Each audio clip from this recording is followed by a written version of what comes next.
नमस्कार, मी समीरा. आपल्या सगळ्यांचं स्वागत आहे मिसळ गप्पांची या कार्यक्रमामध्ये. या कार्यक्रमाचे प्रायोजक आहेत सिलाई वर्ल्ड, सहप्रायोजक आहेत Rawat furniture, Paud road, Pune. Gifting partner आहे पुलं आणि मंडळी.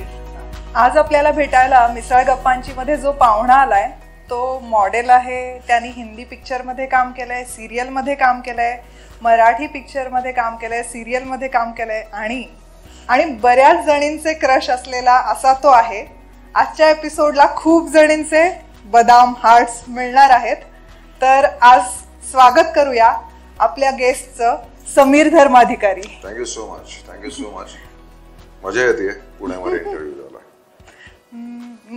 मला पुढचा कट कर आहे जरा, मला आठवत नाही सेगमेंट पुढचा काय आहे. हो वेल, थँक्यू सो मच समीरचं स्वागत केल्याबद्दल. वेल, मला हे यंत्र आवडलं तुझं. I think so this is around 60s आणि प्लंजर आहे. येस. आणि this used to be around 1250 cc to 750 cc. तर थँक्यू फॉर द गिफ्ट. त्यानंतर खरी असेल तर मजा येईल. ओके, तर हे आता मला ते जरा अजून डायजेस्ट होतं की समीर धर्माधिकारी माझ्या समोर आहे. आणि तर पण पुढे जाताना आपला एक छोटासा सेगमेंट आहे, रॅपिड फायर राऊंड. तर त्यांनी सुरू करूया. ओके, सो मराठी की हिंदी? दिल से मराठी, दिमाग से हिंदी. नायक की खलनायक? जो हिरो असतो तो. वेल, येस. मुंबई की पुणे? कामाला मुंबई, दिल से पुणे. आणि डेस्टिनेशन कुठलं की जिथे जायला सारखं सारखं आवडतं? टुरिस्ट स्पॉट असेल किंवा? माझं घर. वेल, बाइकिंग की cricket? I like to bike when I play my game. मी मॅचला जाताना बाईकवर, सो आय कॅन एन्जॉय. आणि एक चांगली सवय आणि एक वाईट सवय? चांगले कमी आहेत, वाईट खूप आहेत. तरी एक माहित नाही, हा खूप डायसी प्रश्न आहे. एक चांगली सवय, आय एम ऑनेस्ट. ते वाटतं ते बोलतो. आणि तीच वाईट सवय, वाटतं ते बोलतो त्यामुळे किती जास्त स्पष्ट आहे. स्वच्छपणे नाही आवडलं. आणि माझ्याबद्दल कोणी सांगितलं तर या I can digest it. Indefinitely is right. ते मला कळलंय. ती चांगली सवय. Okay, well played. Silai world कुटुंबातल्या प्रत्येकासाठी, लहानांपासून ज्येष्ठांपर्यंत formal wear, ethnic wear, casual wear, accessories खरेदी करण्याचं एकमेव दालन सिलाई वर्ल्ड. 30 वर्षांची जुनी परंपरा. भरघोस डिस्काउंट सुरू आहे. भेट द्या नजीकच्या सिलाई वर्ल्डला. आमच्या शाखा पुणे, PCMC, कोल्हापूर, लातूर, उदगीर, बारामती, अहमदनगर, फलटण. कुठल्याही शाखेला भेट द्या आणि संधीचा फायदा घ्या. तर पुढे जाऊया. आपला पुढचा सेक्शन आहे गप्पा टप्पा. तर आता आपण मगाशी याच्यावरनं कळलं की टेक्निकल फील्ड आहे, बॅकग्राऊंड इंजिनिअरिंग होतं. तर मग हा म्हणजे आहे बाय क्वालिफिकेशन डिग्री आहे असं नाही म्हणतात. अजूनही इकडनं आणि इकडनं तसंच विचार करणं होतं ते टेक्निकली. हा, कारण आम्ही जे काम करतो हे सगळं टेक्निकली कनेक्टेड आहे. आणि which has a creativity plus all that. तुम्हाला जसं आपल्या गप्पा चालू होतं की इंटिग्रेट करताना आपल्या पद्धतीने आपल्याला इंटिग्रेट करता येतं. So this is the best thing. एखादं कॅरेक्टर करताना आपलं इंटिग्रेशन वेगळं असतं, जे कित्येक वेळा रायटरने लिहिलं नसतं किंवा रायटरने लिहिलं जे आहे ते आम्हाला नीट सांगितलं जातं आणि वी कॅन एक्झिक्यूट इट. तर हे सगळं टेक्निकलच फील्ड आहे. त्यामुळे बाबा तुमचे पैसे वाया नाही गेले. होय, ते सगळे इंजिनियरच आहेत सध्या. हो, सगळेच. येस. तर पण मग इंजिनिअरिंग आहे म्हणजे क्वालिफिकेशन आहे, पण मग मॉडेलिंग कडे कसं वळलं? काय होतं ना की मी जेव्हा जॉब करायचो किर्लोस्कर्स मध्ये, तर आमच्या सेक्रेटरी होत्या, त्या लगेच फॅक्स पाठवायच्या. माझा बॉस म्हणायचा की you should be a model, you got a pleasing personality. तर तेव्हा बॉस माझे म्हणाले की अरे give me a photograph so I got someone in Lintas. तर मी माझा आय कार्डचा फोटो दिला. तो माणूस असला, तू मशीनच सांभाळ आता, हे तुझं नाहीये. तर कुठेतरी ते माहिती होतं. आणि I think so my wife was the biggest support, my family was the biggest support. कारण तेव्हा ते खूप रेव्होल्युशनरी फील्ड होतं, कारण सिक्युरिटी नव्हते. म्हणजे मला क्रेडिट कार्डचे फोन यायचे आणि आय एम एन ऍक्टर, लगेच you not allowed to get a credit card, किंवा लोन्स नाही मिळायचे. तर it was always called as an very insecure field. आणि तिथे माझ्या फॅमिली, बायको आणि सगळ्यांचा सपोर्ट मिळाला. शी न्यू की this guy will crack it up. माझ्या आईला कॉन्फिडन्स होता की, म्हणजे तेच विचारायचं होतं की तेव्हा म्हणजे जेव्हा मॉडेलिंग सुरू केलं, सो बेसिकली आपल्या फॅमिलीज मध्ये असं असतं की हा सेटल डाऊन होणं गरजेचं असतं, एक जॉब आहे, म्हणजे कन्फर्मेशन मिळालेला जॉब सोडून तू अशा वेळी असं होतं बऱ्याचदा. पण मग त्यावेळेस काय ना, माझ्या काकांनी, माझे मोठे काका तेव्हा होते आणि त्यांनी विचारलं, अरे ठीक आहे नाटक वगैरे तू करतोय, सगळ्या गोष्टी ठीक आहेत, पण पोटापणाचं काय? म्हटलं पोटापणाला हेच करणार आहे मी. तर हे समजावून सांगणं, किंवा रादर त्यांना ती काळजी होती. नंतर मग कामं वाढत गेली, मी स्वतःचं घर घेतलं. तेव्हा आई बाबा जेव्हा माझ्या घरी राहायला आले तेव्हा ते चेक्स त्यांनी बघितलं की अरे वा, माझा पीपीएफ आहे. म्हटलं पण पप्पा हा पीपीएफ आहे ना 6-8 महिने मिळत पण नाही.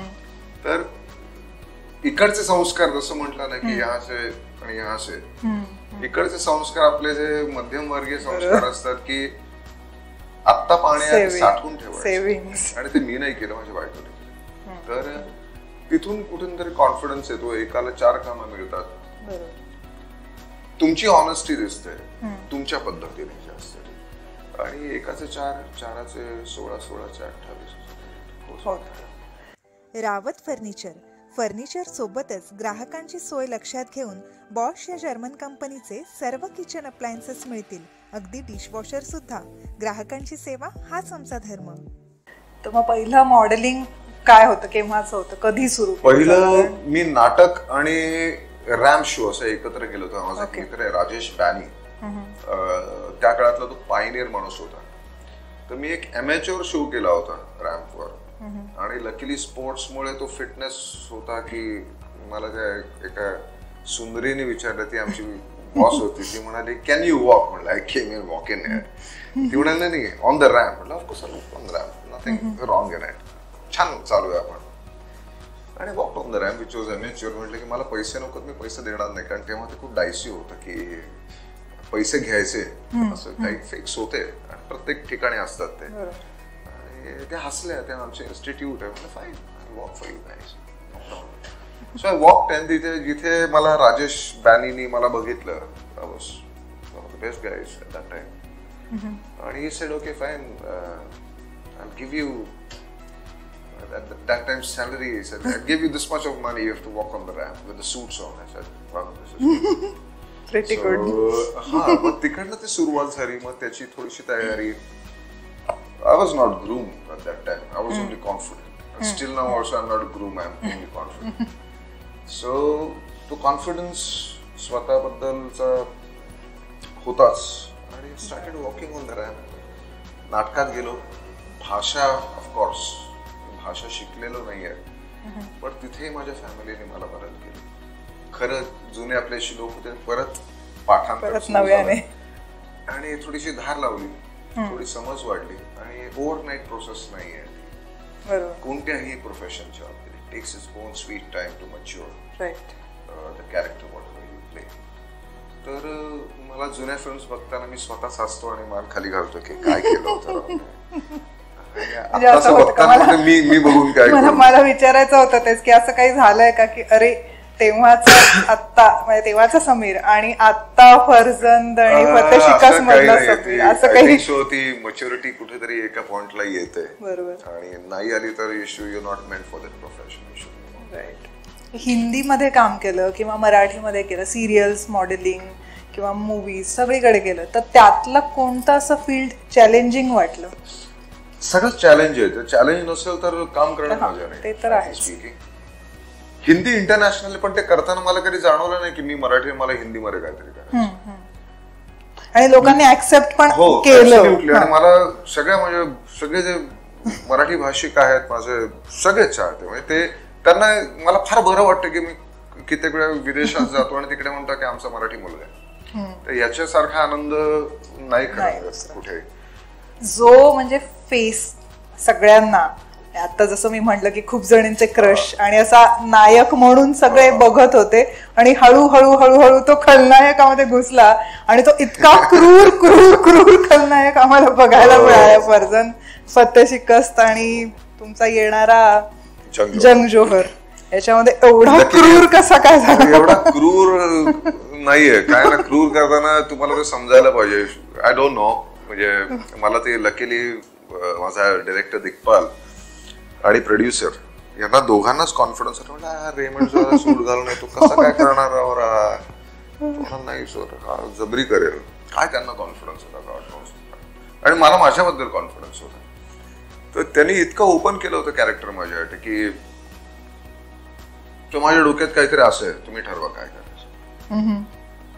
तर मला ते पिच इतकं ओपन मिळालं की तिकडे मला कोणी सांगत नव्हतं की मला आपल्याला 5 एका ओव्हर मध्ये 60 रन काढायचं किंवा एका ओव्हर मध्ये 25 रन काढायचं. पण मला एका ओव्हर मध्ये 100च रन मिळाले काढायला, कारण मला I could see the ball, there was no one to interfere me, right from my director वा सर मजा म्हणलं, अरे वा नाही बरोबर आहे का नाही ते तरी सांग. पण फार मजा आली. म्हणजे जर नाव सांगितलं नसतं की this character is played by Sameer Dharmadhikari तर कळलं सुद्धा नसतं. म्हणजे मी स्वतः बघितल्यावर मला कळलं नाही. म्हणजे आमचा किस्सा झाला, आता नितीन दादा मला 6 वर्ष स्टुडिओ मध्ये दररोज बघतात की सकाळी जाताना त्यांची ग्राउंड असेल, समीर ठीक आहे का, म्हटलं दादा परफेक्ट आहे. आणि त्यांना कळलं की me there in the film. माझा जस्ट एक शो संपला होता, झाशी संपलं होतं का काहीतरी, झाशी की राणी मी करत होतो ते संपलं होतं आणि झाशी नाही अशोक संपलं होतं आणि मी थोडं ट्रिम करत होतो. म्हटलं आता काय करायचं, मी आणि माझे मेकअप दादा म्हटलं दादा मजा नाही येते. दिग्पालने काहीच सांगितलं नव्हतं मला काय करायचं ते तुमचं तुम्ही ठरवा. कारण आमचा एक जुना एक नावी होता, म्हटलं नाव्याला बोलवा कापून टक्केच तुझ्या. आणि इट वर्क की मला नितीन दादांनी मला स्टुडिओ मध्ये माझ्या समोरून गेले, त्यांनी मला ओळखलं. ते म्हणाले की अरे समीर कुठे आहे, दादा इकडे. म्हणलं बस, that was the certificate I got from them. आणि एका ऍक्टरला 3 अशा असते की जे काय कष्ट केले त्याचं, आणि ते मला खरंच फर्जन मधनं खूप मिळालं. दोन्ही आता आणि आम्ही वाट बघतोय. असं आहे ना की जंग जोहर मध्ये दिग्पालने माझ्यासाठी लिहिलंय, असं मी दिग्पालला म्हटलं की थँक्यू दिग्पाल, तू यस माझ्यासाठी लिहिलंय. आणि ते आतापर्यंत सगळे अर्धवट कॅरेक्टर्स केले होते. फर्जन मध्ये अर्धवट केलं होतं की फतेह शिकस्त मध्ये मला ते अर्धवट वाटते, पूर्णत्वाला नाही येते. जंग जोहर मध्ये दिग्पालने माझ्या कॅरेक्टरला पूर्णत्व दिलं, एक सर्कल पूर्ण केलं. आम्ही खूप वाट बघतोय अगदी की कधी पिक्चर येतोय आणि आम्ही बघतोय. I am looking forward. मला डबिंग करताना I am looking forward. Okay, आता जसं म्हटलो की म्हणजे खलनायकी भूमिका केल्या किंवा त्याच्यासाठी लुक चेंज केला, तर तसं आतापर्यंतच्या एवढ्या भूमिकांमध्ये हिंदीमध्ये किंवा मराठीमध्ये ऐतिहासिक असू दे किंवा नायक खलनायक, कुठल्या भूमिकेसाठी जास्त एफर्ट्स किंवा परिश्रम घ्यावे लागले असं वाटतं? खरं म्हणायचं तर तसं सगळ्याच भूमिकेसाठी करावं लागतं. पण खरं सांगायचं तर आय थिंक सो झाशी की राणीसाठी मी एक वेगळ्या पद्धतीचे एफर्ट्स घ्यायला लागले, कारण मी माझा इतिहास फार कच्चा होता. खरं सांगायचं तर टेक्निकल शाळेपासूनच, अरे काय 1700 मध्ये मला काय करायचं, काय झालंय ते. पण तेव्हा माझे काही मित्र जे हिस्टोरियन्स आहेत त्यांनी त्या काळामधला अभ्यास केला होता. तर तेव्हा म्हणजे स्पेशली अभिजित गाडगीळचं मी नाव घेईन की अभ्याने लकीली पेशवाई आणि त्या जे 1700 जे साल होतं ते अख्खं त्यांनी 1600 पासून 1700 पर्यंत त्यांनी इतकं सुंदर मला आठवतंय की मी असं हँड्स फ्री होतं आणि बॅटरी गेली होती, पूर्ण ट्रेन झाली. स्पीकिंग 3-3.5 तास मी त्याशी कंटिन्युअस बोलत होतो. रादर तो बोलत होता, मी ऐकत होतो. मी फक्त मरे तू प्रश्न विचारायचो मग काय झालं होतं. आणि त्यांनी खरंच सॉर्ट आउट झालं. आणि दुसरं भारती शर्मा नावाच्या झी मध्ये आमच्या प्रोजेक्ट हेड होत्या, त्यांना एक प्रश्न विचारला होता मी की गंगाधरराव कसे होते तुम्ही सांगा मला. तर म्हणाल नाही, तुम्ही ठरवायचं कसं. म्हणलं. आणि त्यांनी मला जेन्युअनली चॅनल लेवल पासून मला कुठेही एका डायलॉग साठी सुद्धा मला अडवलं नाही. काही माझ्यासाठी रिॲक्शन आहे तर टेलिव्हिजन स्क्रिप्ट जे काही ऍक्टर्स आहेत ऍक्टिंग सकट लिहिलेलं असतं काय नक्की. तर I was lucky about that. आणि त्या याच्या जोरावर मी गंगाधरराव घडवले. आणि त्याच्यामध्ये ऑफकोर्स माझेही काही, मी राऊंडचा भयंकर मोठा फॅन आहे. लहानपणापासून ते भाल्याचं शनिवार रविवारला बघितलं की कोण आहे इन्स्पिरेशन. राहू लहानपणापासून इन्स्पिरेशन आहे. तर मला थोडे त्यांना ऍड केले म्हणता येईल. आणि ऑफकोर्स स्वतः गंगाधरराव एवढे फंटॅस्टिक ऍडमिनिस्ट्रेटर होते. आणि त्यांच्यातलं इंटरनल जे पॉलिटिक्स होतं, नाटककार होते. मत्स्यगंधा हे गंगाधररावांनी अनुवादन केलेलं आहे. त्यांची मोठी लायब्ररी होती. त्यांना फक्त वॉरियर आम्ही बनवलं. आणि he was an very aggressive guy. पण तो डोकं आणि शस्त्र असं दोन्ही वापरून करायचं, जे राऊंड मधले गुण होते. बरोबर. की बुद्धी आणि शस्त्र हे दोन्हीही जबरी ऍडमिनिस्ट्रेटर स्ट्रॅटेजी प्लॅनर्स होते. हे करताना मला आय थिंक सो माझ्यातला समीर थोडासा मच्युअर झाला आणि शिकायला मिळालं त्यात. शस्त्र खरंच चालवायला किती शिकली. म्हणजे कुठल्या कारणात आपण सम्राट अशोक मध्ये पण होतं किंवा मला शस्त्र द्या, घोडा द्या, सगळे. मला नाचायला सांगितलं की थोडा त्रास होतो जरा. मला खूप प्रॅक्टिस करायला लागते त्यासाठी. शस्त्र दिलं की माझे डायरेक्टर्स प्रोड्युसर अरे इसके हात में तलवार दे दे यार, पागल कर देगा. आणि माझे सगळे टेक्निशियन मित्र आहेत म्हटलं तसं सगळे फायटर खूप जवळचे, फाईट मास्टर्स आमचे जे असतात ऍक्शन स्टंट करणारे, ते खूप वर्षानुवर्ष चांगले मित्र आहेत. त्यांना माहितीये की माझी कॅपॅसिटी काय आहे. जिथे रिस्क असते ते म्हणतात की डोंट डू इट, महाराज मत करो, हम कर लेंगे. तर आय रिस्पेक्ट दॅट. आणि त्यांनीच खूप शिकवलं मला. दिग्पालचं स्पेशली सांगतो, दिग्पालने खूप शस्त्र माझ्याकडनं चालवून घेतली. आणि खूप मला माझंच कौतुक आवडतं तो कसं की तुमच्या हातामध्ये कोणतंही शस्त्र काय फिरवता तुम्ही. म्हटलं ते माहित नाही कसं काय. कधी कधी मी तुझ्याकडे बघून सुद्धा ते शिकतो आणि कळत न कळत मला फक्त पिकअप लवकर मिळतो. नाचायला नको सांगूस. ओके.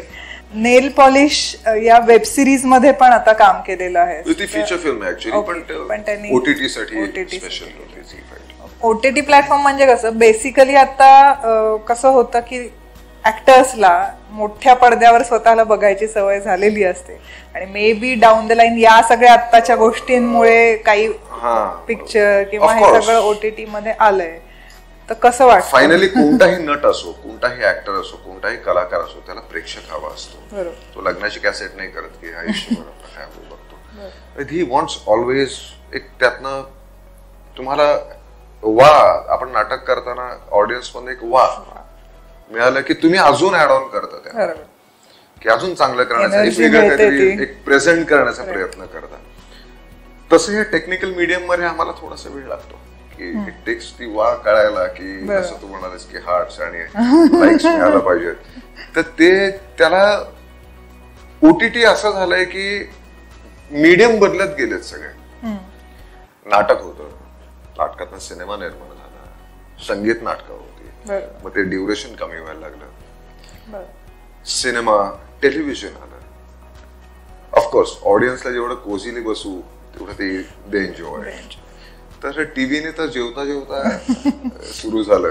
कानाचं एक माध्यम झालं. कारण कित्येक वेळा तुम्हाला म्हणजे मी आतापर्यंत जेवढ्या आमच्या सगळ्या ताईमाई अक्का आहेत ज्या माझ्या सिरियल्स बघत होत्या, दादा आहेत, तर ते त्यांच्याकडनं एक मला कळायचं की आम्ही पोळ्या लागता लागता तुमचा आवाज आला की मग आम्ही डोकवायचो बाबा काय अरे वा गंगाधरराव आले वाटतं. तर इट्स अ मीडियम बदलत गेलं, नट तेच राहिले.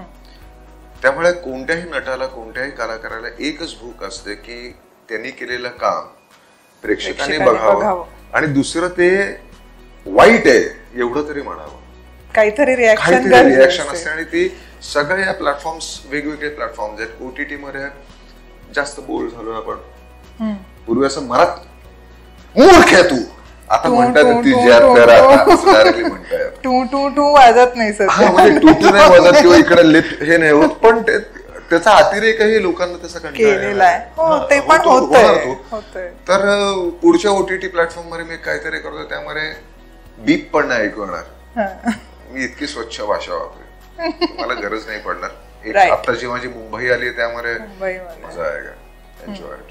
खूप सगळ्या भकारार्थी आणि सगळ्या भच्या बाराखड्या झाल्यात आणि वा म्हणायचं ते म्हणाले वा सर ये नाही गाली बहुत अच्छी लगी आपकी.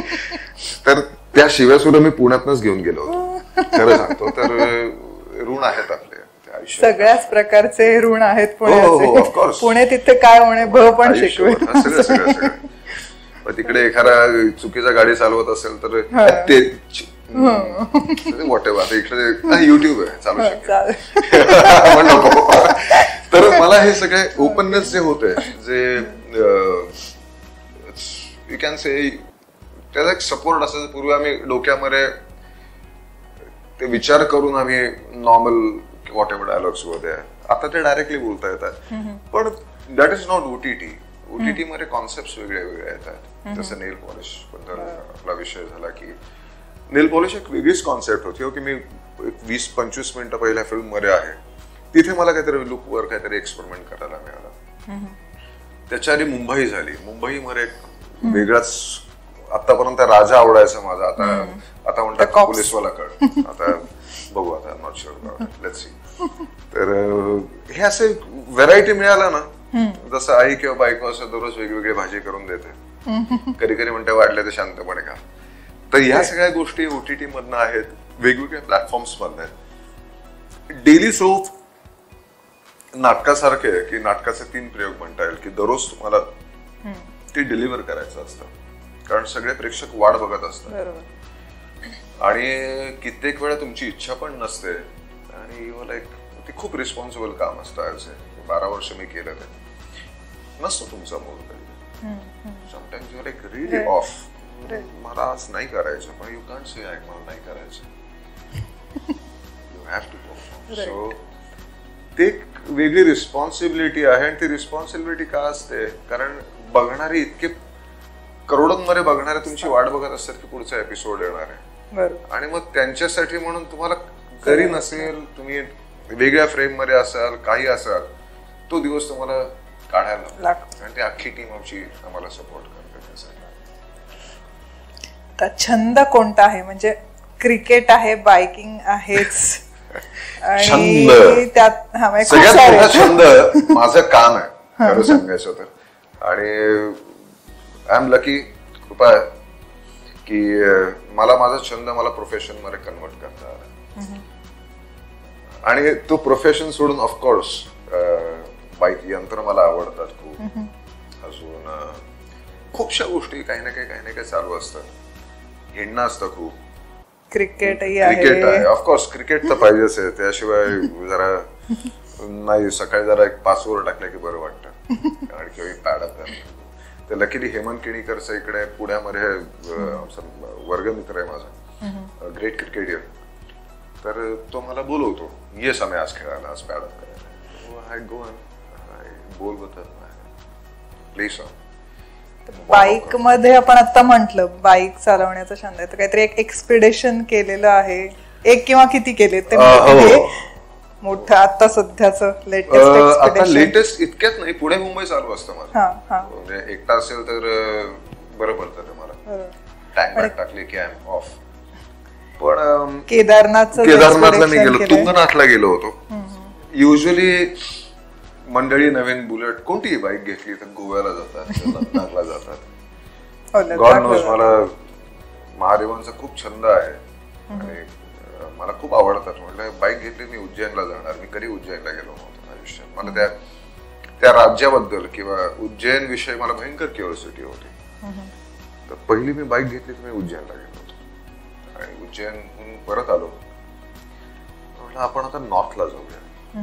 मग त्याच्यानंतर माझ्या मित्रांनी अरेंज केलं होतं धारचुला नावाची एक जागा आहे नारायण आश्रम आणि पुढे गुंजे नावाचं गाव आहे जिकडं कैलास पर्वत दिसतो आणि त्याला 3 टेरिटरीज एकत्र आहेत, तिबेट, चायना, इंडिया. त्या मध्यावर बसून मी शांतपणे कैलास पर्वतला बघत होतो, मी बाईकवर गेलो होतो. तर धारचुला ही जागा आहे, दारचुला आणि धारचुला. दारचुला हे नेपाळमध्ये येतं आणि धारचुला हे आपल्या भारतात आहे आणि त्याच्यामध्ये एक आर्मीनी एक ब्रिज बांधलाय, फौजी ब्रिज आहे. आणि आम्ही युजली फौजी सारखे सेंटर इकडे हिंदुस्थान असतं, डोक्यावर हिंदुस्थान असतं. इथे तर आयुष्यात आत्मरेता हिंदुस्थानच आहे सगळं. तर we were really respected by the Nepalese फौजी guys. There was a girl who smiled at me. I said so she was really की हिंदुस्थानी असे होते. I was really proud to be there. तिकडे गेलो त्यानंतर मग चला आता परत एकदा बघूया म्हणून मी मुंबईहून तुंगनाथ पर्यंत बाईकवर गेलो होतो. पहिलं केदारनाथला गेलो होतो, केदारनाथला तिथून तुंगनाथ. मुंबईवर बाईक चालवतच नाही म्हणजे असं यातून नाहीये, कारण बरेचसे जण माझ्या बायकोने एन्जॉय योरसेल्फ असं म्हणाली आणि आम्ही recorded, I made a small film, फेसबुकवर आहे ती. आणि ती नशा आहे, महादेव बोलवतात नाही तर ते म्हणतात की नाही तर नाही होऊ शकत. मूड नाही आली. तर त्यांचा मूड होता, लकीली मी गेलो तेव्हा सगळं उत्तम. Great time. बायकोचा विषय निघालाच आहे, तर मला विचारायचं आहे की बायको बरोबर काम करताना किंवा बायकोच्या अंडर काम करताना Wien she is a producer, तर कसं वाटतं, किंवा सिनेमॅटोग्राफर तिच्या बरोबर काम करताना? राजा सिनेमॅटोग्राफी अनफॉर्च्युनेटली आम्ही एकत्र फार कमी झालोय. पण आय थिंक निरोपसाठी झालं. आणि हा ती प्रोड्युसर पण आता ती बिचारी कित्येक वेळा असं लॅपटॉपचं, मला सकाळी उठायचं असायचं तर ते लॅपटॉपवर करत असायचं, निळा लाईट डिस्टर्ब करतोय. ती बिचारी कुठे जाऊन ते हॉटेलच्या रूममध्ये कोपऱ्यात जाऊन ती काम करायला बसली. तर we are always a team. So कधी प्रॉब्लेम नाही आला आयुष्यात, ना तिला आला ना मला. And yeah, she's a very good technician. And I know the equipment, but she can handle it properly. She is expertise in it.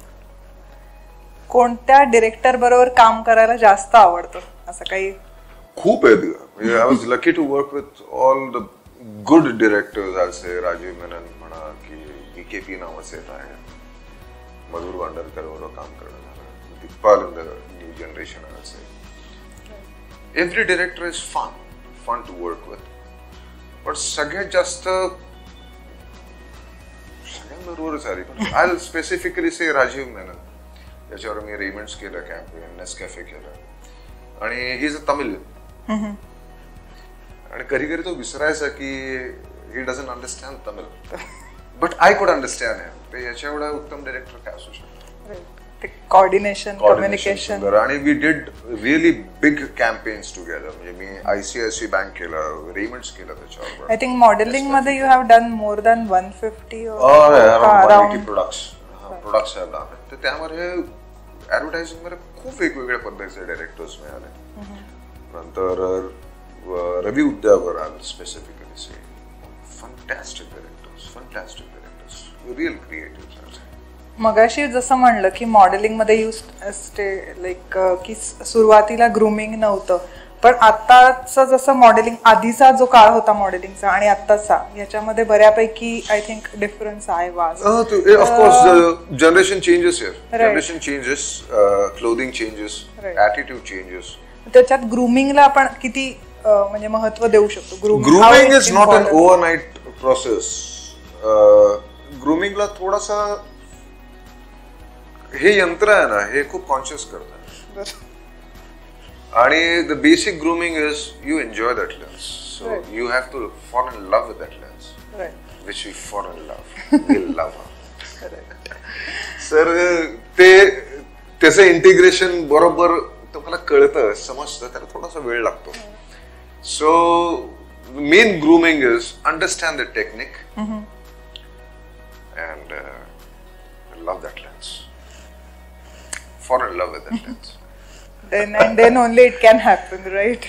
Yeah, it'll be easy. It'll be easy. Yeah. It'll be easy for you. It'll be easy पण foreign love म्हणल्यानंतर you don't go and come on kiss or like have your selfies all the time की I am looking but I think so selfie कधी कधी सांगतात की how do you look grooming and of course प्रत्येक director तुम्हाला वेगळ्या पद्धतीने groom करतो त्याच्या रिक्वायरमेंट प्रमाणे करतो त्याच्या कॅरेक्टर प्रमाणे करतो त्याच्या डिमांड्स प्रमाणे करतो so you just have to follow the right person your on